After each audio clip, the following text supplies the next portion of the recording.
हाँ तो बच्चों कैसे हैं आप सब। पार्ट 10 लेकर आ गया हूँ। सॉरी 10 नहीं होगा, ये 11 होगा क्योंकि 10 ऑलरेडी जा चुका है न्यूमेरिकल में। ठीक है, तो 10 पार्ट्स में आपने देखा था कि आपने न्यूमेरिकल्स देखे। बहुत सारे बच्चों को न्यूमेरिकल बहुत पसंद आए हैं और उसके लिए बहुत थैंक यू।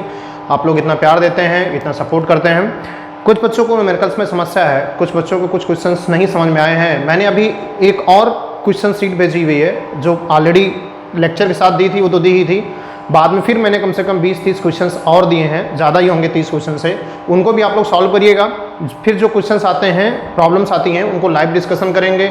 अगर आप फिर भी आपकी प्रॉब्लम छूट जाती है तो आप पर्सनल नंबर पे कॉल करके, व्हाट्सएप करके अपनी प्रॉब्लम को डिस्कस कर सकते हैं। कुल मिलाकर कॉन्सेप्ट को छोड़ना नहीं है, पूरा पकड़ना। आज जो टॉपिक मैं पढ़ाने जा रहा हूँ उसकी भी न्यूमेरिकल सीट में आपको भेज चुका हूँ। ठीक है, चलिए फिर स्टार्ट करते हैं। हमने आपसे ऑलरेडी ही बताया था कि जो हमारा अगला टॉपिक होगा वो रिलेटेड होगा एनर्जी से, लेकिन मैंने आपको सारी बातें नहीं बताई थी कि कौन सी एनर्जी, कैसी एनर्जी।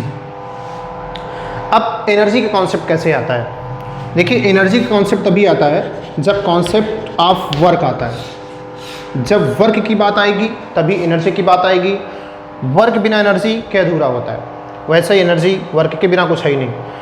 तो होता क्या है कि जो हमारी जो कैपेसिटर की प्लेट्स होती हैं, बहुत ध्यान से सुनिएगा, ये जो कैपेसिटर की प्लेट्स होती हैं, इन कैपेसिटर की प्लेट्स पर जब हम चार्ज ऐड करते हैं, कहीं बाहर से चार्ज लाकर ऐड करते हैं, तो चार्ज ऐड करने में हमें वर्क डन करना पड़ता है। बहुत ध्यान से सुनिएगा, चार्ज ऐड करने में हमें वर्क डन करना पड़ता है। और ये जो वर्क डन होता है इसे हम लोग बोलते हैं electrostatic potential energy of capacitance. तो ये पोटेंशियल एनर्जी ऑफ कैपेसिटर होती है। क्योंकि ये स्टैटिक एनर्जी है, मतलब कॉन्फ़िगरेशन की वजह से है, इसलिए इसको हम लोग पोटेंशियल एनर्जी कहते हैं। तो ये हमारी होती है पोटेंशियल एनर्जी ऑफ कैपेसिटर। ठीक है, तो इसको नोट कर लीजिए या यही हेडिंग डाल लीजिए, पोटेंशियल एनर्जी ऑफ कैपेसिटर। लेकिन आपको ये पता होना चाहिए कि एनर्जी आती कहाँ से है। तो उसका जवाब ये है कि पोटेंशियल एनर्जी आती है जब चार्ज के कंडक्टर की जो या कैपेसिटर की जो प्लेट्स होती हैं उस पर हम चार्ज ऐड करते हैं, तो उसके लिए मुझे वर्क डन करना पड़ता है। वही वर्क डन एनर्जी के फॉर्म में स्टोर हो जाता है और उस एनर्जी को हम क्या बोलते हैं? Potential energy. अब ये एनर्जी आती कहाँ से है, ये एनर्जी लाता कौन है? तो ये इसका जवाब है कि जब आप कैपेसिटर को चार्जिंग पे लगाते हैं तो आप वर्क डन नहीं करते, बैटरी उसके ऊपर चार्ज डालती है, तो बैटरी उसको चार्ज करती है। तो जो बैटरी की केमिकल एनर्जी है, बहुत ध्यान सुनिएगा, जो बैटरी की केमिकल एनर्जी है वो प्लेटों पर जाती है और वहाँ पर इलेक्ट्रोस्टैटिक पोटेंशियल एनर्जी के फॉर्म में वहाँ पर स्टोर हो जाती है। और जब हमें ज़रूरत होता है तो इस पोटेंशियल एनर्जी को हम किसी दूसरे फॉर्म ऑफ एनर्जी में यूज कर सकते हैं। और कैपेसिटर लेकिन उस समय हमारा डिस्चार्ज हो जाएगा जब इस एनर्जी को हम यूज कर रहे होंगे। जब इस एनर्जी को इस पर डाल रहे होंगे तो कैपेसिटर मेरा चार्ज हो रहा होगा, जिस इस एनर्जी को इससे हटा रहे होंगे तो कैपेसिटर हमारा डिस्चार्ज हो रहा होगा। तो एक को बोलते हैं चार्जिंग ऑफ कैपेसिटर, एक को बोलते हैं discharging of capacitor. Is it clear?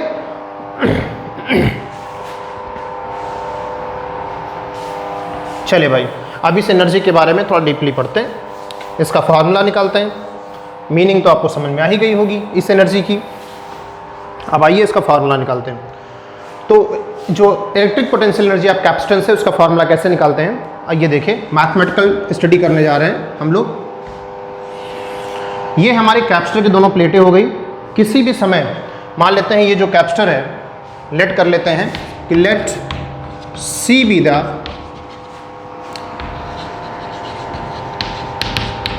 Capacitance of the capacitor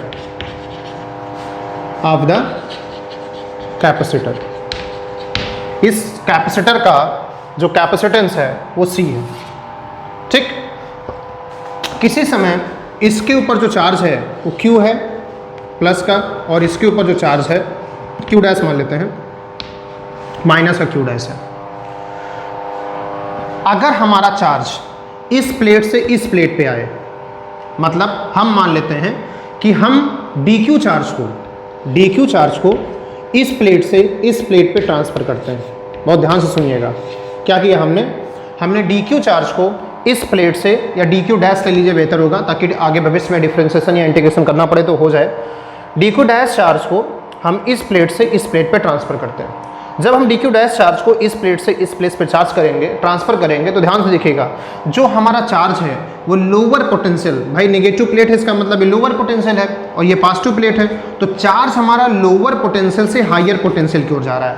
बहुत ध्यान सुनिएगा, ये वैसे ही है जैसे पानी जो है वो नीचे हाइट से ऊपर हाइट की ओर जा रहा हो, तो ये कभी भी अपने आप संभव नहीं है। ये किसी इलेक्ट्रिक पंप के माध्यम से जाएगा, मतलब कोई एक्सटर्नल सोर्स होगा तभी जाएगा। तो ऐसे ही यहाँ पर भी एक्सटर्नल सोर्स होता है जिसको हम बैटरी कहते हैं। तो चार्ज यहाँ से यहाँ तभी जाता है जब कोई एक्सटर्नल सोर्स लगा हो, जैसे कि बैटरी। तो यहाँ से यहाँ की ओर चार्ज हमारा ट्रांसफर हुआ। तो हमने क्या किया, हमने dq डैश चार्ज इस पे ऐड कर दिया। लेकिन एक बात सुनने वाली यहाँ पर यह है कि जब आपके पास q डैश चार्ज था तो हमने लेट कर लिया कि यहाँ का पोटेंशियल v रहा हो। जब यहाँ का पोटेंशियल v रहा होगा, या हमने लेट कर लिया कि पोटेंशियल v डैश रहा हो, ठीक, जो मर्जी आपकी वो ऐड कर सकते हैं। तो c की वैल्यू कितनी होगी, तो जवाब है c इक्वल टू हो जाएगा q dash upon v dash, क्योंकि c इक्वल टू होता है q बाई v, तो c इक्वल टू हो जाएगा q dash upon v dash. इसी इक्वेशन नंबर 1 डाल दीजिए और चल दिए आगे की ओर। अब हम एक काम करने जा रहे हैं, हम ये निकालना चाह रहे हैं कि जब हमने ये चार्ज इसके ऊपर ऐड किया तो हमें कितना वर्क डन करना पड़ेगा। वर्क डन का हमेशा एक स्पेसिफिक फार्मूला होता है, वही फार्मूला हम लोग यूज करेंगे वर्क डन के लिए और देखेंगे क्या प्रभाव आया। तो यहाँ पे लिखे हम लोग द स्मॉल वर्क डन, क्योंकि वर्क डन ही हमारी जो होगी वो एनर्जी हो जाएगी। The small work done to add a charge dq dash on plate of PPC। Parallel plate capacitor पर dq डैश चार्ज ऐड करने में कितना वर्क डन करना पड़ेगा, तो उसका जवाब है, वर्क डन का फॉर्मूला होता है पोटेंशियल मतलब v डैश इंटू चार्ज। तो चार्ज का फॉर्मूला है dq डैश। अब पोटेंशियल का फॉर्मूला कितना आएगा, यहाँ से निकाल लीजिए। तो यहाँ से पोटेंशियल का फॉर्मूला क्या हो जाएगा, q डैश अपॉन c और साथ साथ में dq डैश। तो ये हमारा हो गया स्मॉल वर्क डन। अब हम चाहते क्या हैं, हम चाहते हैं एक ऐसा कैपेसिटर जिसकी हम पोटेंशियल एनर्जी निकाल सकें। तो अब आपको ये बताना पड़ेगा कि आपके कैपेसिटर पर कितना चार्ज है। तो हमने कहा मान लेते हैं हमारे कैपेसिटर पर पहले कोई चार्ज नहीं था, लेकिन Q चार्ज आ गया है, और इस Q चार्ज को लाने में कितना वर्क डन करना पड़ा, हम ये निकालना चाह रहे हैं। तो अब यहां पर हम निकाल लेंगे hence total work done to add a charge of small q coulomb. Small q coulomb हम चार्ज ऐड करना चाह रहे हैं, तो कितना वर्क डन करना पड़ेगा, तो उसका जवाब होगा कि आप dw का इंटीग्रेशन कर दीजिए, ठीक। और इंटीग्रेशन के समय आपको क्या लिखना होगा, यहाँ पे लिमिट लगा दीजिए, कितना चार्ज था पहले 0 और कितना आप लाना चाहते हैं, q चार्ज लाना चाहते हैं, और यहाँ पर इंटीग्रेशन हो जाएगा q डैश अपॉन c और यहाँ पे हो जाएगा dq डैश। बोलो बात समझ में आई नहीं आई। अब इसको आप डिफ्रेंशिएट कर लीजिए, बस आपका आंसर आ गया। अब ऊपर वाली लाइन हम मिटा देते हैं, यहीं पर डिफ्रेंशिएशन करके आपको रिजल्ट दिखा देते हैं। देखिए ध्यान से, तो आपका जो वर्क डन है ये यही पोटेंशियल एनर्जी हो जाएगी। तो हम यही लिख दे रहे हैं, work done equals to potential energy of capacitor, ठीक, मतलब u इक्वल्स टू कितना हो गया 1/c कांस्टेंट बाहर ले लीजिए, ठीक। अंदर कितना आया q डैश dq डैश और यहाँ पे 0, यहाँ पे q डैश का इंटीग्रेशन करेंगे तो कितना हो जाएगा, आप सभी लोग जानते हो कि इंटीग्रेशन में पावर ऐड हो जाती है, तो कितना हो जाएगा स्क्वायर q डैश का स्क्वायर बाई 2 और 0 से q। अब आप इसको सॉल्व करो तो कितना आ जाएगा हाफ, और इसको सॉल्व करने के बाद आ जाएगा q स्क्वायर बाई 2। मतलब यहाँ से जो आपके पास फार्मूला आएगा वो half q square upon c आएगा। तो ये हो गया आपकी पोटेंशियल एनर्जी ऑफ कैपेसिटर का formula. Potential energy of capacitor का formula half q square upon c, जहाँ उस कैपेसिटर पर चार्ज q था और c था उसका कैपेसिटेंस। तो ये रही हमारी कहानी पोटेंशियल एनर्जी की। तो ये पोटेंशियल एनर्जी का फार्मूला आ गया। अभी पोटेंशियल एनर्जी का जो फार्मूला आया है ये q एंड c के टर्म में आया है। अगर आप चाहें तो इसके दो और फार्मूले निकाल सकते हैं। जो सबसे ज़्यादा यूज किया जाने वाला फार्मूला है वो हम निकाल देते हैं, ये तो हमारे डेरिवेशन के बाद आया है। अगर आप चाहें तो सबसे ज़्यादा यूज किया जाने वाला फार्मूला इसी फार्मूले से निकाल सकते हैं। यहाँ लिख सकते हैं कि आप वी नो दैट, हम लोग तो सब कुछ जानते हैं, C इक्वल्स टू होता है Q बाई V, होता नहीं होता है। तो Q इक्वल्स टू आप क्या लिख सकते हैं C V. Q square equals to कितना हो सकता है C स्क्वायर V स्क्वायर। अभी क्यू स्क्वायर की वैल्यू लाकर इस फॉर्मूले में रख दीजिए, तो यू इक्वल टू कितना आ जाएगा, यू इक्वल टू आपका हो जाएगा हाफ क्यू की वैल्यू, क्यू स्क्वायर की वैल्यू मतलब सी स्क्वायर वी स्क्वायर हो जाएगा बच्चों, अपॉन में सी, एक सी से एक सी कैंसिल हो जाएगा। हमारी जो पोटेंशियल एनर्जी की वैल्यू है वो आ गई हाफ सी वी स्क्वायर। ये मोस्टली यूज एक्सप्रेशन है। पोटेंशियल एनर्जी आप कैप्स्टर का जब भी कहीं पर नाम लेंगे तो सबसे ज़्यादा ये फार्मूला यूज होता है, और ये बहुत क्लोज है हमारे जो नॉर्मल एनर्जी के फार्मूले होते हैं। जैसे काइनेटिक एनर्जी का फार्मूला होता है हाफ एम वी स्क्वायर, तो इसे याद रखना भी बड़ा आसान है, हाफ एम वी स्क्वायर, वैसे ही हाफ सी वी स्क्वायर। वहाँ पर मास होता है तो एम वी स्क्वायर होता है, यहाँ पर चार्ज है तो यहाँ पर सी वी स्क्वायर कैपेसिटेंस हो गया, लेकिन वहाँ पर वी वेलोसिटी है, यहाँ पर वी पोटेंशियल है। याद करने के लिए मैंने आपको बता दिया कि कैसे आप याद करें। तो पोटेंशियल एनर्जी का फार्मूला आपका हाफ सी वी स्क्वायर आ गया। अब यहीं पर चाहे तो आप और मॉडिफाई कर सकते हैं। देखिए ये फार्मूला आपका Q और C के टर्म में है, ये फार्मूला आपका C और V के टर्म में है। अभी आप चाहें तो एक फार्मूला आप Q और V के टर्म में निकाल सकते हैं, ये आपका काम है। आप निकालिए और हमें बताइए, मैं डायरेक्ट लिख देता हूँ जो उस फार्मूले की वैल्यू होगी, लेकिन आप निकाल के लिखेंगे, वो होगी half Q V. Half Q V कुछ नहीं करना है, सिर्फ चाहे तो वी स्क्वायर की वैल्यू रख दीजिए, क्यू स्क्वायर अपॉन सी स्क्वायर हो जाएगा, तो यहाँ क्यू स्क्वायर हो जाएगा और अपॉन में सी स्क्वायर हो जाएगा। नहीं गलत लिख गया मैं, कुछ गलत लिख गया मैं, एक मिनट रुक जाइए, कर ही लेते हैं, फ़ायदा क्या, हमको तो लग रहा है सही लिखा हूँ लेकिन क्या पता गलती हो।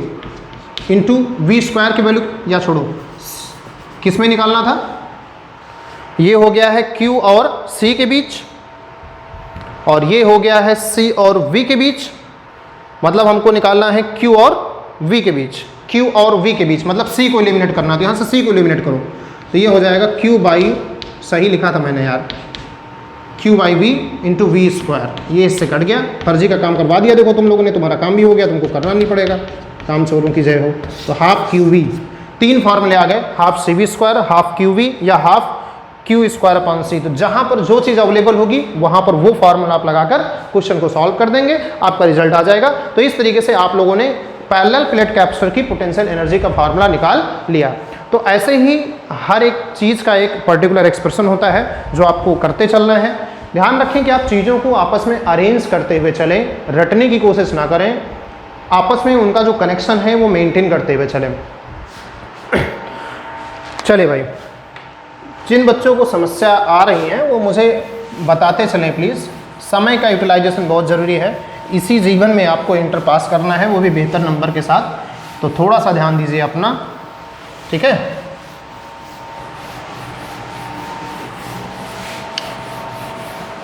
ये हमारा फार्मूला आ गया है, ये फार्मूला पैरेलल प्लेट कैपेसिटर का ना कह के आप सीधा कहें कैपेसिटर का फार्मूला है। अब देखिएगा थोड़ा सा ध्यान से, तो हमारा जो फार्मूला आया है वो आया है हाफ सी वी स्क्वायर, इससे क्वेश्चन नंबर 1 नाम दे देते हैं। अब हम एक चीज़ निकालने जा रहे हैं यहाँ पर, उसको बोलते हैं एनर्जी डेंसिटी। ये थोड़ी स्पेसिफिक चीज़ है, ये बहुत बार पूछी भी गई है एग्जाम्स में, तो इसको थोड़ा सा निकाल लेते हैं, एनर्जी डेंसिटी। अब लोग कहेंगे एनर्जी डेंसिटी क्या होती है, तो एनर्जी डेंसिटी का मतलब होता है पोटेंशियल एनर्जी ऑफ कैपेसिटर, ठीक है, per unit volume, per unit volume.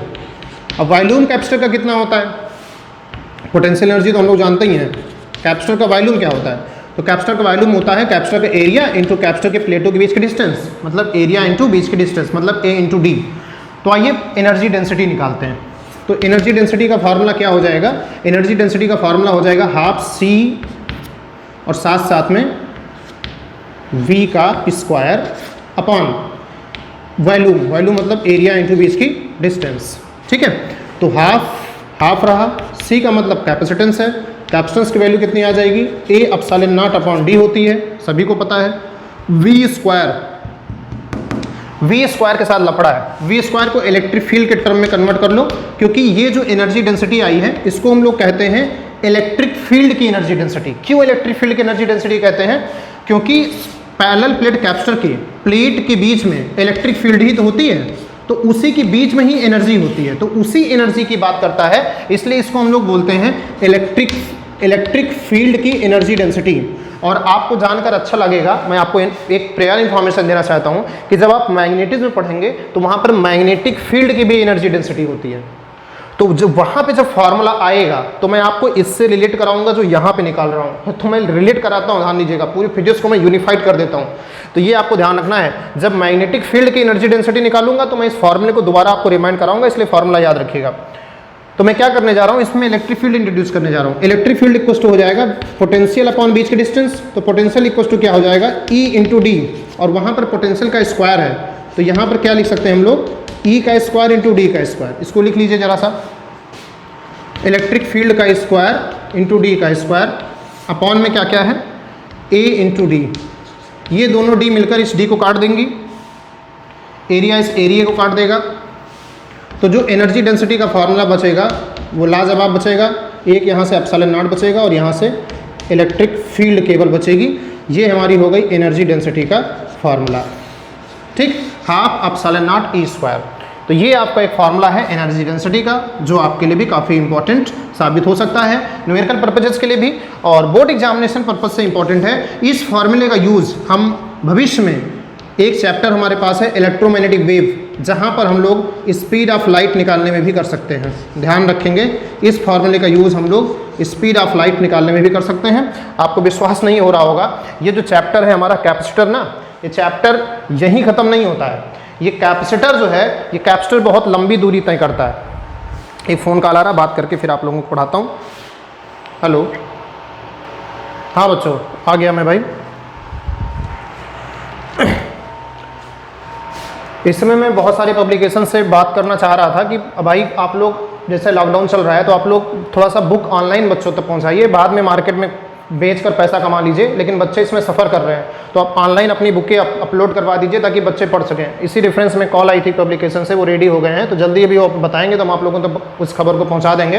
तो आप लोग वहाँ से ऑनलाइन पूरी बुक डाउनलोड कर लेंगे, क्वेश्चन प्रैक्टिस के लिए सारी चीज़ें हो जाएंगी। ऐसा कुछ हम लोग बात कर रहे थे, तो जितना भी आप लोगों के लिए बेनिफिशियल होगा बच्चों, वो हम लोग करने की कोशिश कर रहे हैं।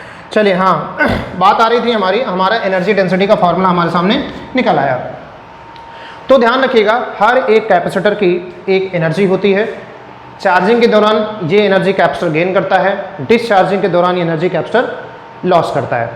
अब एक थोड़ा सा इम्पॉर्टेंट टॉपिक, जो हम इम्पॉर्टेंट नहीं कहेंगे, हम कहेंगे बहुत ज़्यादा इम्पॉर्टेंट टॉपिक, क्या है वो, उसको हम पढ़ाते हैं, क्योंकि ये थोड़ा सा हाई लेवल भी है, लेकिन इसको लोग कंसीडर बेसिक करते हैं, लेकिन ये समझ में बहुत कम लोगों के आता है।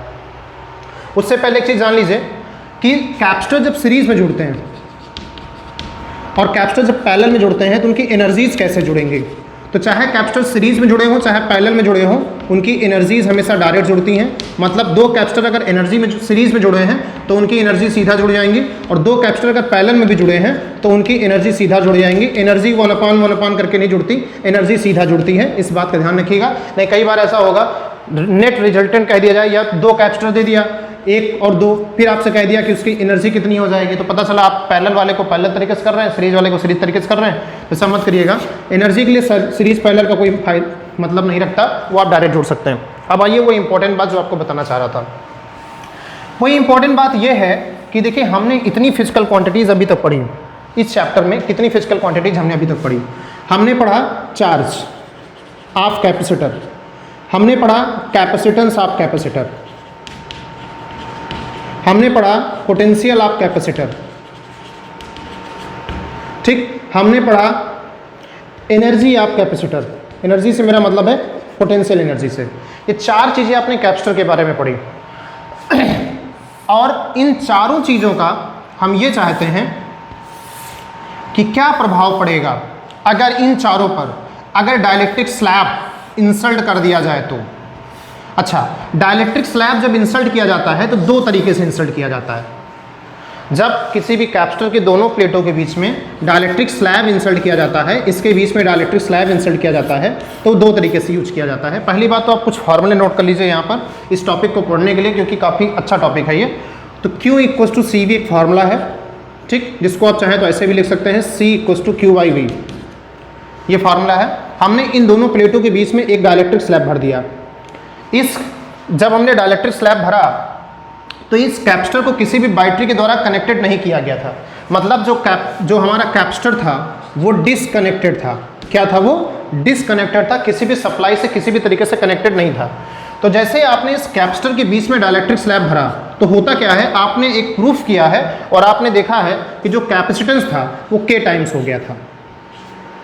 जो कैपेसिटेंस है वो कितना हो गया था, के टाइम्स हो गया था। अब जैसे ही कैपेसिटेंस के टाइम हो जाएगा, बहुत ध्यान से सुनिएगा यहाँ पर, कैपेसिटेंस जैसे ही के टाइम्स हो जाएगा तो ये जो के है, ये जो सी है, ये तो के सी हो जाएगा। तो इधर वाली इक्वेशन कैसे मैनेज होगी? तो इधर वाली इक्वेशन कुछ ऐसे मैनेज होती है कि जो चार्ज है वो तो चेंज होता नहीं है, क्योंकि भाई जब कनेक्शन ही नहीं है कहीं से, तो आपने कुछ भी उसके अंदर करोगे तो बाहर से ना चार्ज आएगा ना अंदर का चार्ज कहीं बाहर जाएगा, चार्ज कंजर्व रहेगा। तो क्यों नहीं चेंज होगा? क्यों नहीं चेंज होगा? तो उधर का भाई RHS हमारा चेंज कैसे होगा? LHS चेंज होकर C से KC हो गया, तो ये कैसे चेंज होगा? तो इसके लिए जो पोटेंशियल है हमारा, ये V/C हो जाता है, V/K हो जाता है। और ये जब V/K होता है तो असलियत ये है कि ये हो जाता है KQ/V और इधर आ जाता है KC। तो देखिए घूम के फिर वही क्वेश्चन आ गई, K से K काट दीजिए, C = Q/V। कहने का मतलब जब आपका कैपेसिटेंस, जब आपने डाइलेक्ट्रिक स्लैब भरा, ये सब पॉइंट वाइज करके लिखिएगा, जो मैं बोल रहा हूं उसको सुनिए और पॉइंट वाइज करके लिखिए। जब आपने एक कैपेसिटर में जो कि किसी भी सप्लाई से कनेक्टेड नहीं था, उसके बीच में आपने डाइलेक्ट्रिक स्लैब भरा, तो उसका कैपेसिटेंस के टाइम्स हो गया, साथ साथ में चार्ज में कोई चेंज नहीं आया, मतलब चार्ज जो था वो क्यों ही रहा, लेकिन जो पोटेंशियल था वो Q/K हो गया, मतलब V/K हो गया, मतलब ये घट गया। तो डाइलेक्ट्रिक स्लैब भरने पर चार्ज में कोई चेंज नहीं आता है, कैपेसिटेंस K टाइम्स हो जाता है, पोटेंशियल 1/K टाइम्स हो जाता है जब कैपेसिटर सर्किट में कनेक्ट नहीं होता है। लेकिन एनर्जी पर क्या प्रभाव पड़ता है? तो एनर्जी पर क्या प्रभाव पड़ता है, इसका फार्मूला ये है, देख लीजिए। एनर्जी का फार्मूला होता है 12CV²। एनर्जी का फार्मूला होता है 12CV²। अब C पर प्रभाव पड़ा है कि C हो गई है KC, और V पर प्रभाव पड़ा है कि V हो गई है V/K का होल स्क्वायर। देखिए V/K हो गई, तो नेट इफेक्ट क्या पड़ा? नेट इफेक्ट ये पड़ा 12KC × V²/K²। इससे ये कट गया, तो क्या रिजल्ट आया? 12CV² और साथ साथ में 1/K। तो 12CV² थी एनर्जी, मतलब एनर्जी भी 1/K टाइम्स हो जाएगी। तो इस तरीके से आपने देखा कि जो आपकी एनर्जी थी वो भी 1/K टाइम्स हो गई। ये छोटी छोटी चीज़ें हैं जो एग्जाम्स में बहुत पूछी जाती हैं, स्पेशली जब ऑब्जेक्टिव क्वेश्चंस आएंगे तो बहुत पूछे जाएंगे सारी चीज़ें, जो अगर आपने पढ़ी नहीं तो आप बता नहीं पाएंगे। और ये सच्चाई है कि इसको लोग जल्दी पढ़ते नहीं है बेटा, और अगर आप अभी से पढ़ के जा रहे हैं तो बहुत मजा आएगा आपको। तो आपने देखा ना किस तरीके से क्या प्रभाव पड़ा। तो कैप्सूल में आपने जब कोई सप्लाई नहीं कनेक्ट कर रखी थी, तो आपने जब डाइलेक्ट्रिक स्लैब भरा, तो आपको अभी तक यही जानकारी थी कि डाइलेक्ट्रिक स्लैब भर देने से कैपेसिटेंस K गुना हो जाता है, लेकिन बाकी जानकारी आपको नहीं थी, जो कि बताना मेरा कर्तव्य था, इसलिए मैंने वो जानकारी पूरी कर दी। तो आपने देखा कि चार्ज जो है उस पर कोई प्रभाव नहीं पड़ा, पोटेंशियल 1/K टाइम्स हो गया, एनर्जी 1/K टाइम्स हो गई, मतलब डाइलेक्ट्रिक स्लैब भरने से एनर्जी घट जाएगी, डाइलेक्ट्रिक स्लैब भरने से पोटेंशियल कम हो जाएगा, डाइलेक्ट्रिक स्लैब भरने से कैपेसिटेंस बढ़ जाएगा, डाइलेक्ट्रिक स्लैब भरने से चार्ज पर कोई प्रभाव नहीं पड़ेगा। अब आइए सेकेंड केस देखते हैं। सेकेंड केस, अब कौन सा केस है? जब सप्लाई कनेक्टेड, तो यहां लिख लीजिएगा सप्लाई कनेक्टेड। सप्लाई कनेक्टेड है तो क्या होगा? सप्लाई कनेक्टेड है तो भाई सर्किट में मौका पाते ही चार्ज घुस जाएगा। अभी सर्किट में चार्ज क्यों नहीं घुस रहा है? क्योंकि इस समय मैक्सिमम चार्ज है सर्किट में। और आपने जैसे ही डाइलेक्ट्रिक स्लैब भरा, ध्यान से सुनिएगा, जैसे ही आपने डाइलेक्ट्रिक स्लैब भरा, Q = CV होता है, C = Q/V होता है। जैसे ही आपने डाइलेक्ट्रिक स्लैब भरा, आपका कैपेसिटेंस तुरंत कितना हो जाएगा?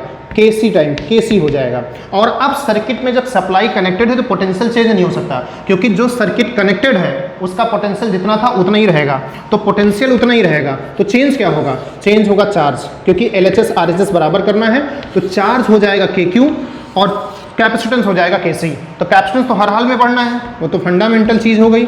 अब यहाँ पे चार्ज बढ़ेगा और पोटेंशियल क्या होगा? कांस्टेंट रहेगा। अब देखते हैं एनर्जी का क्या होगा। तो एनर्जी का कोई भी फार्मूला उठा लीजिए, पता चल जाएगा। एनर्जी = क्या फार्मूला उठा लें? 12CV² उठा लें, उठा लिया। C के बारे में क्या कहावत है? तो C के बारे में कहावत है कि C K टाइम्स हो गया है। पोटेंशियल के बारे में क्या कहावत है? पोटेंशियल में कोई चेंज नहीं आया, तो नेट चेंज कितना आया? 12CV², मतलब K टाइम्स हो गया। CV² एनर्जी थी, K टाइम्स हो गया, तो एनर्जी जो हो गई वो K टाइम्स हो गई। तो सबसे खतरनाक चेंज आया है एनर्जी में। भाई कैपेसिटेंस में दोनों केस में एक ही जैसा चेंज है, पोटेंशियल में एक बार घटा, दूसरी बार कांस्टेंट रहा, चार्ज एक बार कांस्टेंट रहा, दूसरी बार बढ़ा, लेकिन पोटेंशियल एनर्जी में सबसे खतरनाक चेंज है, जब डिसकनेक्टेड थी तो एनर्जी घटती थी, जब कनेक्टेड थी तो एनर्जी सीधा k टाइम्स हो गई। तो ये चीज़ आप थोड़ा सा नोट करके रखेंगे अपने पास, और काम आए, जहां भी न्यूमेरिकल आए, कुछ भी आए, तो इन्हीं फॉर्मूलों का यूज करिएगा जो मैंने यहाँ पर लिखाए हुए हैं। तो ये टेबल जरूर आप ड्रा कर लीजिए, और जितनी भी मीनिंगफुल चीज़ें यहाँ मैंने ओरली बोली हैं वो सारी मीनिंगफुल चीज़ें आप नोट भी कर लीजिए अपनी भाषा में, जो आप नोट कर सकें। ठीक है भाई?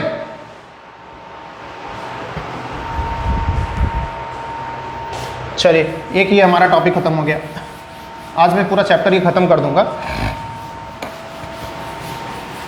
इससे रिलेटेड जितने भी क्वेश्चंस हैं आपको भेजे जा चुके हैं। आपसे एक बार मेरी पर्सनल रिक्वेस्ट भी कि हर एक क्वेश्चन ट्राई करिएगा, जहां आपको समस्या आती है वहां आप मुझे बताइएगा कि सर मुझे ये समस्या आ रही है, ये क्वेश्चन मैं यहाँ पर नहीं कर पा रहा हूँ। ठीक है भाई? चलिए, अब अगली बात देखिएगा, एक अगला टॉपिक है हमारा energy distribution, sorry charge distribution. Charge distribution, charge distribution कह लीजिए, इसी टॉपिक का दूसरा नाम है एनर्जी लॉस। इसी टॉपिक में एक टॉपिक और छुपा हुआ है, बहुत सारे टॉपिक एक ही में पढ़ा रहा हूं मैं आपको, कॉमन पोटेंशियल। इस पे न्यूमेरिकल आता है, कॉमन पोटेंशियल पर भी आता है, एनर्जी लॉस पे भी आता है, और ये सारे न्यूमेरिकल्स मैं आपको भेज भी चुका हूं, और आज अभी एक न्यूमेरिकल की प्रैक्टिस भी करा कर जाऊंगा। एनर्जी लॉस क्या है उसके जानने के लिए सबसे पहले हम बात करेंगे चार्ज डिस्ट्रीब्यूशन के बारे में। चार्ज डिस्ट्रीब्यूशन क्या होता है? जैसे हमारे पास मान लेते हैं एक कोई कंडक्टर है A, ठीक, इस पर किसी भी क्षण कोई चार्ज है Q1, उसकी वजह, और इसका जो कैपेसिटेंस था हम मान लेते हैं C1 है। कैपेसिटेंस इसका अपना राइट है, उसको हम चेंज नहीं कर सकते बिना इसका शेप और साइज चेंज किए, तो इसका कैपेसिटेंस C1 है। किसी क्षण इसका चार्ज Q1 था, और इस चार्ज Q1 की वजह से उसका जो पोटेंशियल था वो V1 था। सब कुछ बढ़िया चल रहा था इसके जीवन में, इसके ऊपर एक चार्ज भी था बढ़िया, positive positive positive positive positive positive, इसके ऊपर एक चार्ज भी था।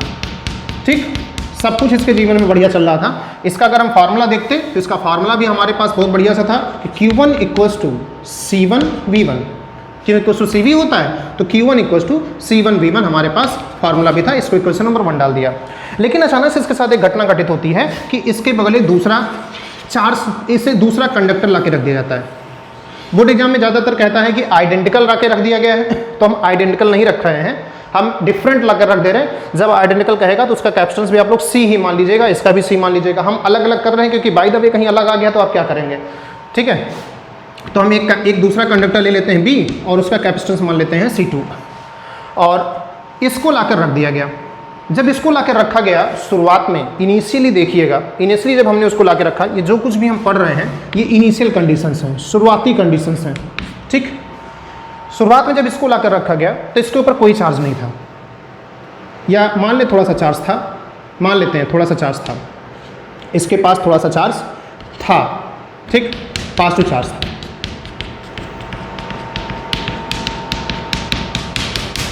ठीक, जिसकी वजह से फिर पोटेंशियल जो था वो V2 था।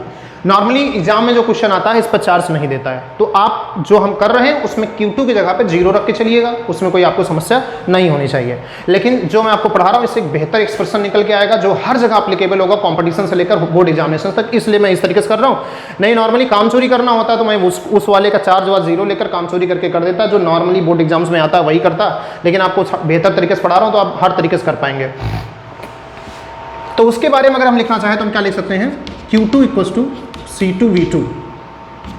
अब यहां पर क्या किया गया, इन दोनों को आपस में कनेक्ट कर दिया गया, एक किसी कंडक्टर के तरीके से इन दोनों को आपस में कनेक्ट कर दिया गया। जैसे ही इनको आपस में कनेक्ट किया जाएगा, ये वैसे ही है जैसे दो टैंक में पानी भरा हुआ है और उनको एक पाइप से जोड़ दिया गया। तो आप समझदार हैं कि क्या होगा, तुरंत वहां पर चार्ज का फ्लो होना चालू हो जाएगा। और चार्ज का फ्लो कैसे होगा? चार्ज का फ्लो हमेशा जो होता है, याद रखिएगा, जो चार्ज का फ्लो होता है वो हमेशा हाई पोटेंशियल से लो पोटेंशियल की ओर होता है। चार्ज जिसमें चार्ज ज्यादा होगा उसमें से कम वाले की तरफ चार्ज नहीं जाएगा, ये कहना गलत है। जिसका पोटेंशियल ज्यादा होगा उससे कम पोटेंशियल वाले की तरफ चार्ज का फ्लो होना चालू हो जाएगा, क्योंकि चार्ज पॉजिटिव है। अगर नेगेटिव होता तो उल्टा होता, मतलब पॉजिटिव चार्ज होने की वजह से जो चार्जेस का फ्लो होगा वो हाई पोटेंशियल से लो पोटेंशियल को जाएगा। तो यहाँ पर हम लेट कर लेते हैं थोड़ी देर के लिए, कि लेट कर लेते हैं कि जो V1 है वो ग्रेटर देन V2 है, ये हमने लेट किया हुआ है, लेट किया है V1 ग्रेटर देन V2 है। तो चार्ज का फ्लो किधर से इधर की ओर होगा, तो चार्ज का फ्लो इधर से इधर की ओर होगा, यहाँ से चार्ज निकलेगा और यहाँ पर चार्ज पहुँच जाएगा। तो थोड़ी देर बाद आप देख पाएंगे क्या, थोड़ी देर बाद आप देख पाएंगे कि यहाँ पे चार्ज का रीडिस्ट्रीब्यूशन हो गया। रीडिस्ट्रीब्यूशन का मतलब जब तक इन दोनों के पोटेंशियल का लेवल बराबर नहीं हो गया, मतलब जब तक इन दोनों का पोटेंशियल बराबर नहीं हो गया तब तक चार्ज का ट्रांसफर होता रहेगा। नोट कर लीजिए बात कि जब तक दोनों का पोटेंशियल बराबर नहीं हो जाता तब तक चार्ज का फ्लो होता रहता है। चार्ज का फ्लो तब तक नहीं होता है जब तक कि चार्ज बराबर ना हो जाए, जबकि चार्ज का फ्लो तब तक होता रहता है जब तक कि पोटेंशियल बराबर ना हो जाए। ये बहुत इंपॉर्टेंट चीज़ है। दोनों बॉडीज के बीच चार्जेस का फ्लो तब तक होता रहता है जब तक कि दोनों बॉडीज का पोटेंशियल बराबर ना हो जाए। दोनों बॉडीज के बीच चार्ज का फ्लो तब तक नहीं होता है जब तक कि दोनों का चार्ज बराबर ना हो जाए। इससे कोई फर्क नहीं पड़ता, ठीक। चार्जेस का फ्लो होता है, अगर पॉजिटिव चार्ज का फ्लो हो रहा है तो हमेशा हाई से लो पोटेंशियल की ओर होगा, और अगर नेगेटिव चार्ज का फ्लो हो रहा है तो हमेशा लो पोटेंशियल से हाई पोटेंशियल की ओर होगा। इसका यूज हम अगले चैप्टर में भी करेंगे इस स्टेटमेंट का, इसलिए इसको स्पेशली नोट करिएगा। तो यहां पर चार्ज का डिस्ट्रीब्यूशन हुआ, इसी फिनोमिना को बोलते हैं चार्ज डिस्ट्रीब्यूशन या चार्ज रीडिस्ट्रीब्यूशन, इसी फिनोमिना को बोलते हैं, क्योंकि यहाँ पे चार्ज दोबारा अरेंज हो गए। तो यहाँ पे चार्ज कुछ घट जाएगा, यहाँ पे चार्ज हम लोग मान लेते हैं, यही बना लेते हैं, यहीं पर चार्ज घटकर हो गया Q1 डैश, ठीक, और यहाँ पे चार्ज घटकर हो गया Q2 डैश। लेकिन एक बात ध्यान रखिएगा, जो पहले चार्ज था Q1 प्लस Q2, उन दोनों का जो सम है वो तो भाई Q1 डैश और Q2 डैश के बराबर ही तो होगा, क्योंकि टोटल चार्ज थोड़ी कहीं गया है, दोनों बॉडीज का टोटल चार्ज वही है। बस पहली बॉडी का जो टोटल चार्ज था वो, मतलब दोनों बॉडीज का जो टोटल चार्ज था बिफोर ट्रांसफर और दोनों बॉडीज का चार्ज भी आफ्टर ट्रांसफर बराबर है, क्योंकि चार्ज का कहीं लॉस नहीं हुआ है। तो ये भी बात 100% सही है। लेकिन अब जो चार्ज हो गए हैं वो Q1 डैश हो गए हैं, V2 डैश हो गए हैं, और दोनों का पोटेंशियल अब एक हो जाएगा। तो यहाँ जो V1 था ये हमारा हो जाएगा V, और ये जो V2 था ये हमारा हो जाएगा। तो ये जो नया पोटेंशियल आ गया है इसको बोलते हैं हम लोग कॉमन पोटेंशियल बोलते हैं। तो what is common potential? After redistribution when the potential of the bodies become equal and the flow of charges stop, then the potential is known as common potential. समझ गए? तो यहां पर आ गया हमारे पास एक नया टॉप, वो मतलब पोटेंशियल, जिसको हम लोग बोलते हैं कॉमन पोटेंशियल। अब उस कॉमन पोटेंशियल के टर्म में अगर हम चार्जेस का फॉर्मूला लिखें तो पहला वाला चार्ज हम जैसे इस यहाँ लिखे तो पहला वाला चार्ज हम कितना लिख सकते हैं, Q1 dash equals to C1V। ऐसे ही लिख सकते हैं क्या, Q2 dash equals to C2V, ये लिख सकते हैं हम लोग अगर चाहें तो ये हमारे छोटे छोटे फॉर्मूले यहाँ से निकल के आ रहे हैं जो आप साफ साफ देखिए। अच्छा, हम लोग टॉपिक जो पढ़ने जा रहे हैं वो हमारा है एनर्जी लॉस। तो हम ये देखना चाह रहे हैं कि जब हमने इनको कनेक्ट नहीं किया था, इनिशियली शुरुआत में जब हमने इनको कनेक्ट नहीं किया था, बोर्ड काफ़ी छोटा पड़ रहा है, जब हमने इनको आपस में कनेक्ट नहीं किया था तो इनकी एनर्जी कितनी थी। तो यहाँ पे लिख रहे हैं हम भैया, ठीक, इनिशियली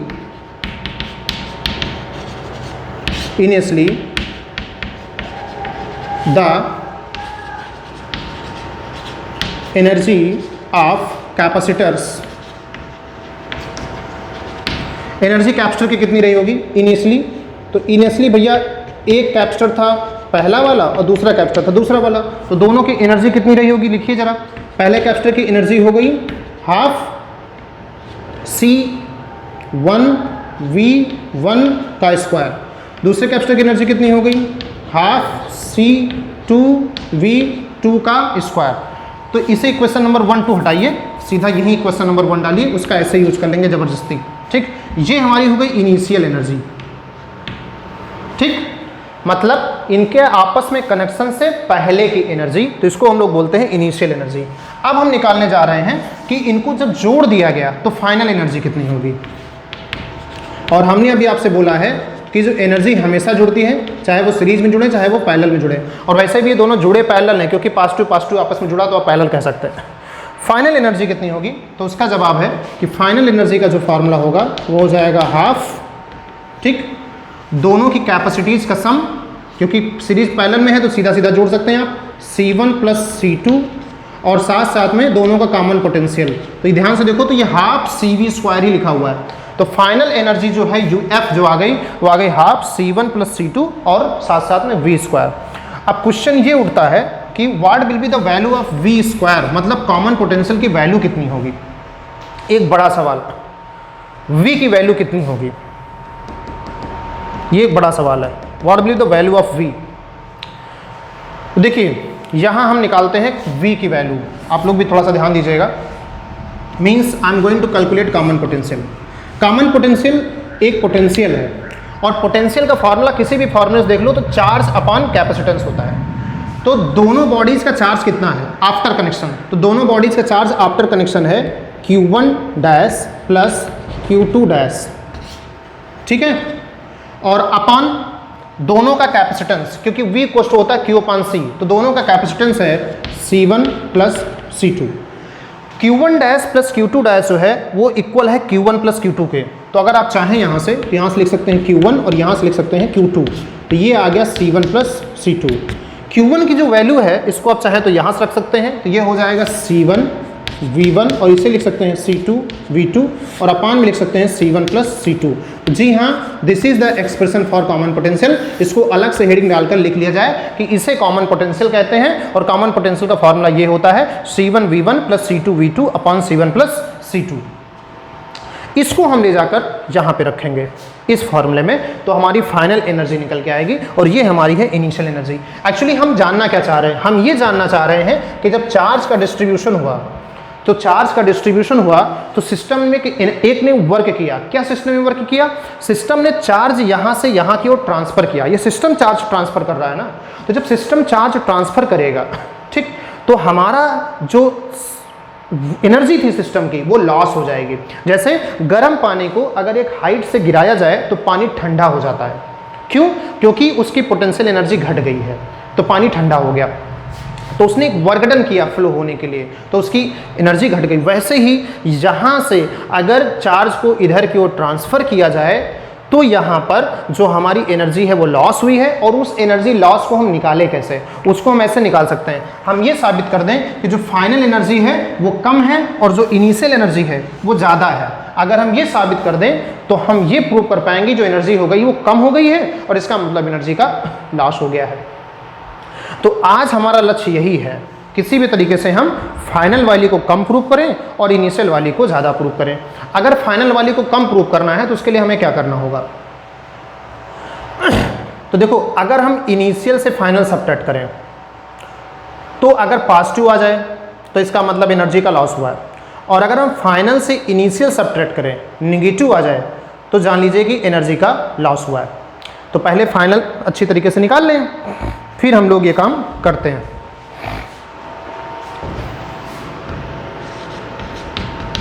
फाइनल एनर्जी का फॉर्मूला क्या आ जाएगा?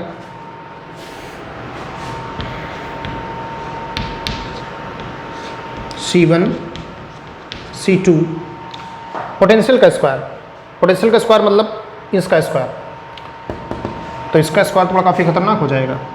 C1 V1 C2 V2 का स्क्वायर अपॉन नीचे C1 प्लस C2 का स्क्वायर, स्क्वायर से पूरा कट ही जाएगा। अब आ गई हमारे पास दोनों एनर्जीज, ठीक है। अब इधर हमारे पास जगह भी हो जाएगी तो हम थोड़ा सा अच्छे से लिख भी पाएंगे। तो हम क्या करने जा रहे हैं? हम करने जा रहे हैं फाइनल एनर्जी से इनिशियल एनर्जी सबट्रैक्ट। तो हम निकालेंगे चेंज इन एनर्जी कि रीडिस्ट्रीब्यूशन की वजह से, चार्ज का जो डिस्ट्रीब्यूशन हुआ उसकी वजह से एनर्जी में चेंज कितना आया, change in energy delta U. तो ऐसा करने के लिए हम क्या करेंगे? फाइनल एनर्जी से इनिशियल एनर्जी सबट्रैक्ट कर देंगे, और अगर फाइनल एनर्जी से इनिशियल एनर्जी सबट्रैक्ट करेंगे और अगर वो कहीं नेगेटिव आ गई तो इसका मतलब एनर्जी लॉस हुआ है, और अगर वो पॉजिटिव आ गई तो इसका मतलब एनर्जी का गेन हुआ है। एनर्जी का गेन नहीं हो सकता, क्योंकि एनर्जी का गेन अगर होगा इसका मतलब कहीं बाहर से वर्क डन हुआ है, और कहीं बाहर से वर्क डन होता दिखाई नहीं पड़ रहा है, वर्क डन अंदर से हो रहा है, और जब वर्क डन अंदर से हो रहा है तो थर्मोडायनामिक इक्वेशन भी कहती है साफ साफ कि एनर्जी का लॉस होगा, गेन नहीं हो सकता। तो अगर यहाँ पे एनर्जी का लॉस हुआ है तो निगेटिव आनी चाहिए, ये बात 100% फैक्ट है। नोट करिए और इसको करना चालू करिए। फाइनल को संभालो जरा, फाइनल काफ़ी फैला हुआ है, फाइनल फैला हुआ। आज हमारी भी एनर्जी काफ़ी कम है, स्वास्थ्य की वजह से हम चल रहे हैं पता नहीं कैसे, डगमग डगमग करके डॉक्टर हमको चला रहे हैं और हम तुम सबको चला रहे हैं। 2-3 दिन सही रहते हैं, बीच में फिर 2-4 दिन बाद फिर बीमार हो जाते हैं। आज हमारी हालत सही नहीं लग रही मुझे, इसलिए मैं धीमे धीमे भी बोल रहा हूँ, गले में आज काफ़ी दर्द हो रहा है। C1V1 का स्क्वायर प्लस C2V2 का होल स्क्वायर हो गया और ये C1 प्लस C2 हो गया नीचे, क्योंकि एक पावर जो थी इस वाले से कट गई थी। अब इसको करना है सबट्रैक्ट। ये तो काफ़ी भारी भरकम दिख रहा है यार, इसका कुछ कॉमन ले लो यार, थोड़ा छोटा हो जाएगा, हाफ कॉमन ले लो और यहाँ से आ जाएगा C1V1 का स्क्वायर और माइनस बाहर हो ही गया है, प्लस C2V2 का स्क्वायर। यहाँ ध्यान दीजिएगा C2V2 का स्क्वायर लिखा हुआ है। अब यहाँ से थोड़ा फैल के लिखते हैं, दिख रहा है आपको तो ठीक है, नहीं दिख रहा तो सुनिएगा मैं क्या लिख रहा हूँ। मैं लिख रहा हूँ delta U equals to half, common पूरा ले लेता हूँ पूरे से, और यहाँ से आ गया C1V1, यहाँ से आ गया C2V2, इसको खोल डालो देखा जाएगा। यहाँ से आ जाएगा C1 का स्क्वायर, यहाँ से आ जाएगा V1 का स्क्वायर, यहाँ संभाल के चलना थोड़ा है, यहाँ गड़बड़ हो सकता है, C2 का स्क्वायर। लेक्चर पार्ट 10 में हमने डिवाइड करने में क्वेश्चन नंबर 29 था, उसमें हमने जगह मिस्टेक कर दी थी डिवाइड करने में। बाद में मैं देख रहा था तो मैंने देखा वहाँ पर कमेंट एक बच्चे की पड़ी हुई थी, तो मैंने बाद में क्वेश्चन चेक किया तो वहाँ पर मैंने गलती की थी। उसका क्वेश्चन कुछ 25/24 या 24/25 आंसर आ रहा था, मैंने वहाँ पर पिंड कमेंट कर दी, इसको देख लीजिएगा आप लोग। क्वेश्चन नंबर 29 है शायद, C2V2 का स्क्वायर। कैलकुलेशन में गलती हो सकती है, कॉन्सेप्ट में नहीं होगी, उसकी चिंता मत करिएगा, क्योंकि वो फिजिक्स का हिस्सा है। कैलकुलेशन बड़ी अजीब की चीज़ है, कभी भी किसी से भी हो सकती है गलती। C1V1 का स्क्वायर, C2V2 का स्क्वायर प्लस, यहाँ से देखा जाए तो ये हो जाएगा 2C1C2 एक साथ लिख लेते हैं और V1V2 एक साथ लिख लेते हैं, थोड़ा अच्छा लगेगा, बड़ा भाई भाई आस पास हो जाएंगे। तो ये इतने का स्क्वायर बोला तो इतना बड़ा आ गया यार, अभी देखो कितना बड़ा आता है ना। फिर हाफ तो बाहर चला गया है, इस क्वांटिटी से इसको मल्टीप्लाई कराएंगे क्योंकि यही नीचे का एलसीएम है, तो इधर का हिसाब किताब हमको रफ करना पड़ेगा। सॉरी माफ़ करिएगा भाई बच्चों, हैं इधर का हिसाब किताब हम रफ कर रहे हैं। तो C1 से जब इसको मल्टीप्लाई करेंगे तो कितना आ जाएगा, C1 से मल्टीप्लाई होगा। क्यों मल्टीप्लाई हो रहा है ये बताने की यहाँ मुझे ज़रूरत नहीं है, आप समझदार होंगे खुद ही। C1 से जब मल्टीप्लाई होगा तो C1 का स्क्वायर हो जाएगा और ये V1 का स्क्वायर पहले से लिखा हुआ है। फिर C1 से मल्टीप्लाई होगा तो माइनस के साथ खुल रहा है तो माइनस हमेशा रहेगा, C1 हो जाएगा, C2 हो जाएगा और साथ साथ में V2 का स्क्वायर हो जाएगा। ठीक, फिर यही C2 के साथ ओपन होगा तो ये हो जाएगा माइनस के साथ C1 C2 V1 का स्क्वायर, बाप रे इतना लंबा होगा, और साथ साथ में हो जाएगा यहाँ पर माइनस का C2 का स्क्वायर V2 का स्क्वायर, और पूरे के अपॉन में आ जाएगा C1 प्लस C2। बेचारा नीचे चुपचाप पड़ा इतना छोटा सा और ऊपर इतना बड़ा सा आ गया। अब इसमें इतना बड़ा सा है लेकिन कटेगा भी। C1 V1 का स्क्वायर है, यहाँ भी C1 V1 का स्क्वायर है, यहाँ पर C2 V2 का स्क्वायर है, इधर कहीं भी C2 V2 का स्क्वायर है, तो ये हमारा कट जाएगा। अब 2C1 C2 C1 C2 C1 C2 हर जगह C1 C2 है, C1 C2 कॉमन ले लेना, C1 C2 ले लो कॉमन, ठीक, और 2C1 प्लस C2 ये भी लिख लो बाहर, ये नीचे वाला हिस्सा, अंदर वाला एक साथ कर लो। अंदर बचेगा क्या, जब 2C1 C2 ले लोगे तो अंदर बचेगा 2V1 V2, फिर क्या बचेगा माइनस का V2 स्क्वायर माइनस का V1 स्क्वायर, माइनस भी कॉमन ले लो, माइनस का C1 C2 upon 2C1 C2। Minus common लेने के बाद क्या बचेगा अंदर, यहाँ से बचेगा V1 स्क्वायर, यहाँ से बचेगा V2 स्क्वायर, यहाँ से बचेगा 2V1 V2, मतलब यहाँ से बचेगा V1 माइनस V2 का whole square. V1 minus V2 का होल स्क्वायर, ये चाहे निगेटिव आए अंदर चाहे पॉजिटिव आए कोई फ़र्क नहीं पड़ता, चाहे निगेटिव आए चाहे पॉजिटिव आए, मतलब चाहे V1 बड़ा हो चाहे V2 बड़ा हो कोई फ़र्क नहीं पड़ता। वैसे हमने लेट करके चले थे कि V1 ग्रेटर देन V2, लेकिन बड़ा हो चाहे कोई दोनों में से, स्क्वायर लगा तो हमेशा पॉजिटिव आएगा, अंदर का हमेशा पॉजिटिव आएगा, इधर बंदर का देखो क्या आएगा, इधर का हमेशा पॉजिटिव ही आएगा, ठीक, इधर हमेशा पॉजिटिव ही आएगा, तो आगे का माइनस साइन क्या कर देगा, पूरी क्वांटिटी को निगेटिव कर देगा। तो देखिएगा ये पोटेंशियल एनर्जी में चेंज आ गया, this is change in potential energy. क्या आया है, हाफ माइनस हाफ, ऐसे लिख लीजिए, माइनस हाफ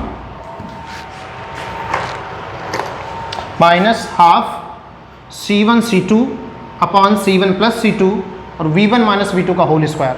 ये हमारी चेंज इन पोटेंशियल एनर्जी का फार्मूला आ गया, या इसी को हम लोग बोलते हैं एनर्जी लॉस का फार्मूला।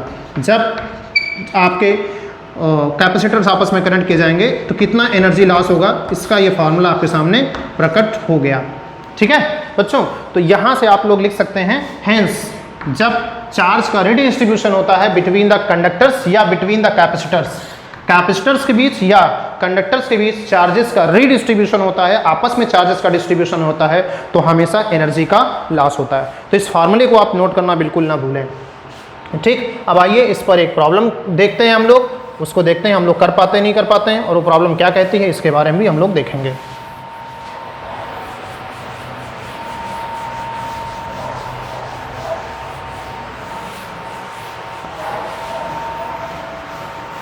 टॉपिक के बाद एक प्रैक्टिस क्वेश्चन बहुत ज़रूरी है, इसी का डेरिवेशन आता है बोर्ड एग्जाम्स में, लेकिन वो दूसरे कंडक्टर का पोटेंशियल जीरो रख देता है, तो जब उसका पोटेंशियल जीरो रख देता है तो इजीली सॉल्व हो जाता है। लेकिन यहाँ पर फिर 4 आएगा, मुझे याद है कि वहाँ पर नीचे 4 आता है।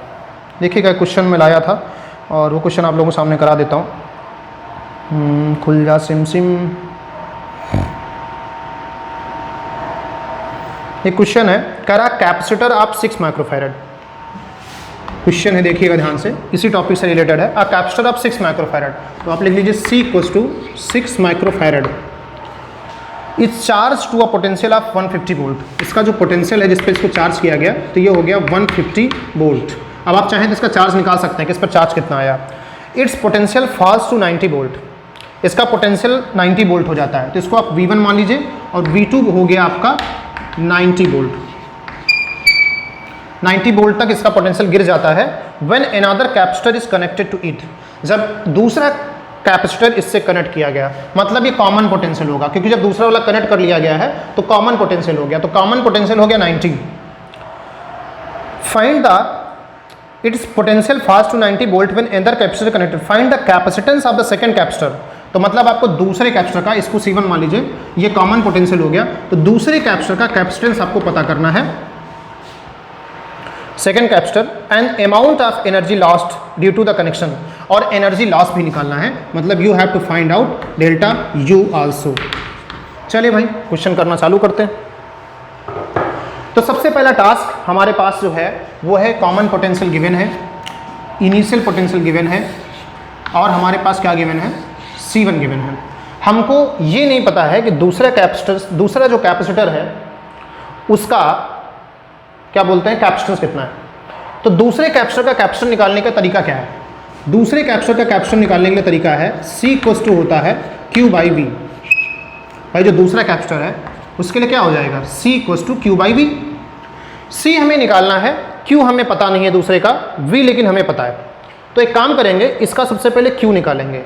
तो इसके लिए क्या करना होगा, देखिए जब दूसरा कनेक्ट किया गया तो वो अनचार्ज था, उसमें कोई चार्ज नहीं था, ऐसा क्वेश्चन से लग रहा है साफ साफ। तो इसके पास पहले चार्ज कितना था, तो इसके पास पहले चार्ज था Q इक्वल्स टू CV। तो C कितना है, 6 माइक्रोफैरड में है, और ये हो गया 150, तो ये हो गया माइक्रोकूलाम, तो ये हो गया 800 माइक्रोकूलाम, ये हमारा पहले चार्ज था। ठीक, लेकिन जब वो कनेक्ट कर दिया गया तो अब चार्ज कितना हो गया, इन दोनों की मदद से निकालिए, क्योंकि अब इसका पोटेंशियल 90 हो गया। तो अब जो इसका चार्ज हो गया है, पहले चार्ज इतना था, अब जो इसका चार्ज हो गया, इसको Q1 डैश लिया था हम लोगों ने, इसलिए Q1 डैश ही लेंगे। तो जो इसका चार्ज घटकर कितना हो गया है, तो उसका जवाब है C1, मतलब 6 × 90, मतलब कितना हो गया 540, यही होगा ना, 540 माइक्रोकूलाम, ये हो गया Q1 डैश। अब चार्ज इसका इतना हो गया, तो जितना इसका चार्ज कम आया है, मतलब जिसका इतना चार्ज कम हो गया है, वही चार्ज दूसरे वाले कैपेसिटर की तरफ ट्रांसफर हो गया। तो इसका चार्ज कम कितना हुआ है, ध्यान से देखिएगा, तो कम हुआ है 260, तो इसका चार्ज कम हुआ था 260, तो इसका मतलब दूसरे वाले कैपेसिटर का चार्ज हो गया 260। देख लीजिए भाई 260 ही कम हुआ है ना, 7 नहीं गड़बड़ हो गया, 6 to 8, तो अगर इसमें आप करेंगे तो ये हो जाएगा 6 to 8, सही है। पोटेंशियल कितना है उसका? पोटेंशियल उसका है 90, काट दीजिए, तो यहाँ से आ जाएगा आपका 13/9, तो आपका जवाब होगा 13/9 माइक्रोफैरड। तो जो दूसरा कैपेसिटर था उसकी वैल्यू आपकी आ गई कैपेसिटर की 13/19 माइक्रोफैरड। नहीं यार, कुछ गलत हुआ, कुछ गलत हुआ। तरीका तो हमने एकदम सही लगाया।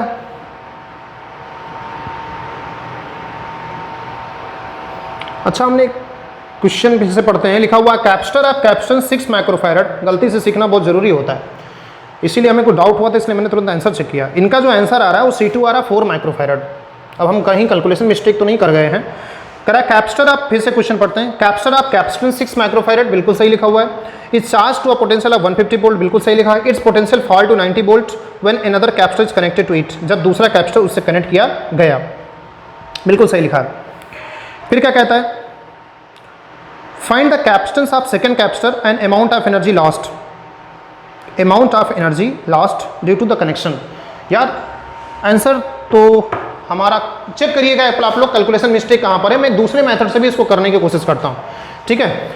चेक करिएगा एक बार आप लोग कि कहाँ पर हम कैलकुलेशन मिस्टेक कर रहे हैं। उसके बाद हम एक दूसरा मेथड भी इसको सॉल्व करने के लिए अप्लाई करते हैं, वो भी आप लोग अभी चेक करिएगा। तो देखिए, एक दूसरा मेथड क्या है हमारे पास? कॉमन पोटेंशियल का फार्मूला। कॉमन पोटेंशियल का फार्मूला भी आपने देखा था, C1V1 plus C2V2 upon C1 plus C2 होता है, ठीक है। तो कॉमन पोटेंशियल कितना है? तो उसका जवाब है कॉमन पोटेंशियल 90 है। C1 कितना है? C1 6 माइक्रोफैरड है, तो इसको आप लिख सकते हैं 6 × 10⁻⁻6। V1 कितना है? V1 है 150। C2 कितना है? C2 हम जानते नहीं कितना है। V2 कितना है? V2 हमने 0 लेट कर लिया है। कहीं यही गलती तो वहाँ मैंने नहीं की है। वहाँ पर मैंने V2 की वैल्यू कहीं पुट नहीं की, V2 का पोटेंशियल कहीं कंसीडर ही नहीं किया कि V2 का पोटेंशियल कितना होगा। यही गलती उस वाले तरीके में हुई है। C1 कितना है? C1 हमारा है 6 माइक्रोफैरड, मतलब 6 × 10⁻⁻6, और C2 कितना है वही हमको निकालना है। तो ये यहाँ की कहानी है। अब अगर इसको सॉल्व किया जाए तो कितना आ जाएगा यहाँ से? 90 × 6 × 10⁻⁻6 प्लस C2 इक्वल्स टू 6 × 10⁻⁻6, या 6 × 10⁻⁻6 कहाँ चल रहा है? अच्छा, यहाँ चल रहा है, इंटू 150। बिल्कुल सही, कोई दिक्कत नहीं। आप यहाँ से 0 से 0 को काट सकते हैं अगर चाहें तो। 3 से अगर काटना चाहें तो 3 3 जा काट सकते हैं, 3 5 जा काट सकते हैं, ठीक है। और 5 6 जा, अच्छा 3 से काटे तो इसको 2 से काट सकते हैं, 5 2 जा 10 आ जाएगा यहाँ से। तो यहाँ से आपका रिजल्ट कितना आया? C2 इक्वल्स टू 5 2 जा 10 माइक्रोकुलम, सॉरी माइक्रोफैरड, -6 है ना, और यहाँ से जाएगा तो माइनस का 6 माइक्रोफैरड, तो बचा कितना? 4 माइक्रोफैरड। जी हाँ, वहाँ वही गलती हुई थी कि हम लोगों ने V2 की वैल्यू नहीं रखी थी क्योंकि वो दिवेन ही नहीं थी। तो यहाँ से हमारा हो गया C2 इक्वल्स टू 4 माइक्रोफैरड। जो C2 की वैल्यू आ गई वो हमारी कितनी आ गई? 4 माइक्रोफैरड। अब उसने आपसे कहा है कि कैलकुलेट द एनर्जी लॉस। तो एनर्जी लॉस कैसे निकालेंगे? समझ में आ गया ना क्वेश्चन ये कैसे हो रहा है? अब क्वेश्चन आता है कि एनर्जी लॉस निकालिए, कैसे निकलेगा? तो एनर्जी लॉस निकालने के लिए आपको पहला काम करना पड़ेगा कि सिस्टम की इनिशियल एनर्जी निकालिए। सिस्टम की इनिशियल एनर्जी कैसे निकालेंगे? U1, तो उसकी एनर्जी हो जाएगी हाफ C1V1²। C2 की दो बात ही खत्म कर दीजिए क्योंकि उसके कोई पोटेंशियल ही नहीं था। तो C1 की वैल्यू रखकर, V1 की वैल्यू रखकर उसकी इनिशियल एनर्जी निकाल दीजिएगा। फिर फाइनल एनर्जी कैसे निकालेंगे? ये इनिशियल थी, फाइनल कैसे निकालेंगे? तो फाइनल निकालने के लिए आपको क्या करना है कि एक काम करिए, ऐसे निकाल सकते हैं, half C1 plus C2 into common potential का स्क्वायर कर दीजिए, फिर दोनों का डिफरेंस निकाल दीजिए, आंसर आ जाएगा मस्ती तरीके से। आंसर मैं आपको बता देता हूँ, आप लोग करके इसको क्रॉस चेक कर लीजिएगा, ठीक है। तो आंसर क्या है, नोट इट डाउन। इसका आंसर है, जो एनर्जी का डिफरेंस आ रहा है वो 0.027 जूल आ रहा है। तो इसको करिएगा और मुझे बताइएगा, नेगेटिव ही आना चाहिए ये, क्योंकि फाइनल से जब इनिशियल सब्ट्रैक्ट करेंगे तो नेगेटिव आएगी, इनिशियल से फाइनल सब्ट्रैक्ट करेंगे तो पॉजिटिव आएगी। 0.027 आएगी, 0.027 आएगी। इसको करके क्रॉस चेक करके हमें बताइएगा कि ये क्वेश्चन आपको कैसा लगा। और पहले वाले तरीके में आपको ज़रूरत नहीं है क्रॉस चेक करने की, क्योंकि वहाँ पर कहीं ना कहीं कोई गलती हो गई थी। तो फिर आप लोगों को क्या करना है, ऐसे जितने भी क्वेश्चंस आपको भेजे गए हैं, ऐसे बहुत सारे क्वेश्चंस आपको मैंने सीट में भेजे हुए हैं, उन सारे क्वेश्चंस को करिए। और इस तरीके से हमारा ये जो चैप्टर है आज का, सेकंड चैप्टर आज यहीं पर समाप्त हो जाता है। ध्यान रखिएगा, इस चैप्टर में कुछ टॉपिक्स हैं जैसे सिलिंड्रिकल कैपेसिटर, ये बोर्ड एग्जामिनेशन में नहीं है, इसलिए इसका कोई न्यूमेरिकल अगर आता है तो उसको छोड़ दीजिएगा। बहुत सारे क्वेश्चन इस चैप्टर में अभी और भी हैं जिनका डिस्कशन आपके साथ अभी नहीं हुआ है। जैसे एक सर्किट होती है जिसको बोलते हैं व्हीटस्टोन सर्किट। एक पर्टिकुलर अरेंजमेंट में कैपेसिटर्स लगे होते हैं और उसमें कुछ कैपेसिटर का काउंट नहीं किया जाता है, व्हीटस्टोन सर्किट कहते हैं उसको। तो वो सर्किट क्या होती, कैसे होती, उसको भी थोड़ा सा समझिएगा। आप जिनको भी समस्या है, अगर पता चल गया है तो कोई बात नहीं, जिनको नहीं पता चला है तो वो मुझे बता देंगे, या कहिए तो 2 मिनट में आपको बता ही देता हूँ। ध्यान से देखिएगा, 2 मिनट देखिएगा। एक व्हीटस्टोन सर्किट होती है, नेक्स्ट चैप्टर में आप व्हीटस्टोन के बारे में पढ़ेंगे, व्हीटस्टोन ब्रिज के बारे में पढ़ेंगे, आपको हम बता देते हैं क्या होता है यह, क्योंकि न्यूमेरिकल सॉल्व करते समय इसका जरूरत पड़ेगा आपको। अगर कहीं भी किसी भी सर्किट में, मतलब दिखने में जरूरी नहीं ऐसा हो, लेकिन अगर ऐसा कोई अरेंजमेंट बन जाए, बहुत ध्यान से सुनिए पहले हमारी बात, कैपेसिटर सॉल्व करते समय कहीं पर ऐसा कोई अरेंजमेंट मिल जाए आपको कि ये पॉइंट दे दिया जाए ए और इस पॉइंट को दे दिया जाए बी, तो ऐसे अरेंजमेंट को बोलते हैं व्हीटस्टोन सर्किट। अब यहाँ पर एक कैपेसिटर दिया गया है, जैसे 2 माइक्रोफैरड, यहाँ पे दिया गया है 4 माइक्रोफैरड, यहाँ पे दिया गया है 3 माइक्रोफैरड, यहाँ पे दिया गया है 6 माइक्रोफैरड। तो यहाँ पे आप ध्यान से देखें तो 2 माइक्रोफैरड और 4 माइक्रोफैरड, लेकिन दोनों का रेशियो अगर आप निकालेंगे तो ये रेशियो आएगा 1:2, और इन दोनों का अगर रेशियो निकालेंगे तो इसका भी रेशियो आएगा 3/6, मतलब 1/2। अगर इन दोनों का रेशियो सेम होता है, इन दोनों कैपेसिटर्स का रेशियो अगर सेम होता है, मतलब जैसे इन दोनों ब्रांचेस का रेशियो 1:2 आया, वैसे इन दोनों का भी रेशियो अगर 1:2 आया, तो कहा जाता है कि इन दोनों पॉइंट्स का पोटेंशियल सेम हो जाएगा। और इन दोनों पॉइंट्स का जब पोटेंशियल सेम हो जाएगा तो ये कैपेसिटर सर्किट में रहते हुए भी सर्किट में नहीं है। इसलिए जब आप सीरीज और पैरेलल कॉम्बिनेशन लगा रहे हो तो आप भूल जाएं कि ये सर्किट में है, ठीक है, तो आप भूल जाइएगा कि ये सर्किट में है, ठीक है, तो इसको आप इग्नोर कर सकते हैं। तो ऐसी सर्किट को हम बोलते हैं व्हीटस्टोन सर्किट, ठीक है, ये नाम है, और चक्कर में मत पड़िएगा कि आटा पत्थर वगैरह हो गया, इसका मीनिंग ऐसा नहीं है, ठीक है। तो इस क्वेश्चन को भी मैंने थोड़ा एडिशनल यहाँ डाल दिया क्योंकि कुछ बच्चों के साथ प्रॉब्लम आ सकती है इसको करते हुए। बाकी मस्ती के साथ क्वेश्चन करते रहिए, और आज थोड़ा सा एनर्जी लेस था मैं प्रॉब्लम की वजह से, और होपफुली आप नेक्स्ट वीडियो में मस्त एनर्जी के साथ आपको मिलूंगा। और नेक्स्ट चैप्टर 3rd चैप्टर है भैया, बहुत इंपॉर्टेंट चैप्टर है, लेकिन 1 दिन का 2 दिन का मैं आपको गैप दूंगा। इस चैप्टर के बाद आप थोड़ा सा सारे क्वेश्चंस प्रॉपरली करिए, एनसीईआरटी के सारे क्वेश्चंस करिए, फिर होगा तो मैं लाइव क्लास में आप लोगों के साथ बैठकर डिस्कशन भी करूंगा। एनसीईआरटी एक्सरसाइज मत छोड़ेगा इस चैप्टर की, क्योंकि एनसीईआरटी एक्सरसाइज इस चैप्टर की इंपॉर्टेंट है, ठीक है। फिर मिलते हैं बच्चों नेक्स्ट क्लास में, तब तक अपना ध्यान रखिए, पढ़ाई मस्ती के साथ करते रहिए, और कोई समस्या है तो आप हमसे संपर्क करते रहिए। जय हिंद।